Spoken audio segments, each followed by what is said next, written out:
There has been a surge in COVID-19 cases in Malaysia that is threatening to overwhelm hospitals, prompting the Malaysian king to declare on Tuesday a nationwide state of emergency. A statement from the royal palace said the king had agreed to the declaration following a meeting on Monday with Prime Minister Muhyiddin Yassin. The emergency will remain in force until August 1st, or earlier if there is a fall in the number of COVID-19 fall, the statement said.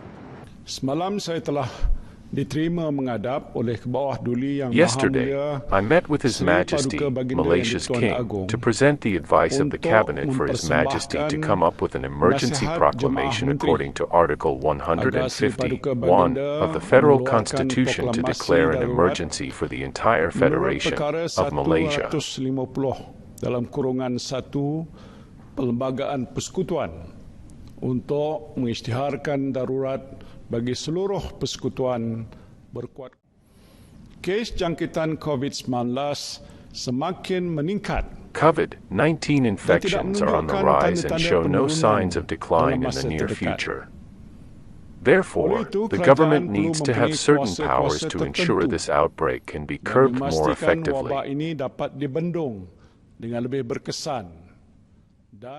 On Monday night, Mr. Muhyiddin had announced a lockdown from midnight in Kuala Lumpur and the states of Sabah, Selangor, Penang, and Johor. The lockdown will remain in force for 2 weeks until January 26th. After considering the advice of the Cabinet, His Majesty was satisfied that there was a need to issue an emergency proclamation to enable the emergency ordinance to be installed. He warned that the health system was at breaking point. Under emergency rule, the government can introduce laws without parliamentary approval. The Prime Minister said, however, that the civilian government will continue to function. Let me assure you that the civilian government will continue to function. The emergency proclaimed by the Yang di-Pertuan Agong is not a military coup, and curfew will not be enforced. Mr. Muhyiddin added that he would be holding a general election once the COVID-19 outbreak in the country was under control. The government will make sure that economic activities will not stop so that the people can continue to work and that businesses, trade and industry will continue to operate as usual. Perniagaan, perdagangan di industri dapat terus beroperasi seperti biasa.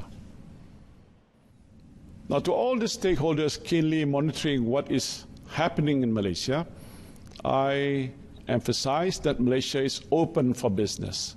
In facing these challenging times, this period of emergency will give us much-needed calm and stability. Malaysia brought an earlier wave of COVID-19 cases under control with a 3-month lockdown last year. The people were mostly prevented from leaving their homes. The curbs were gradually eased as the number of cases dwindled. In July last year, the authorities announced that there were no new cases of local transmission. However, the situation began to change in September. The country has so far reported more than 138,000 virus cases and 555 deaths.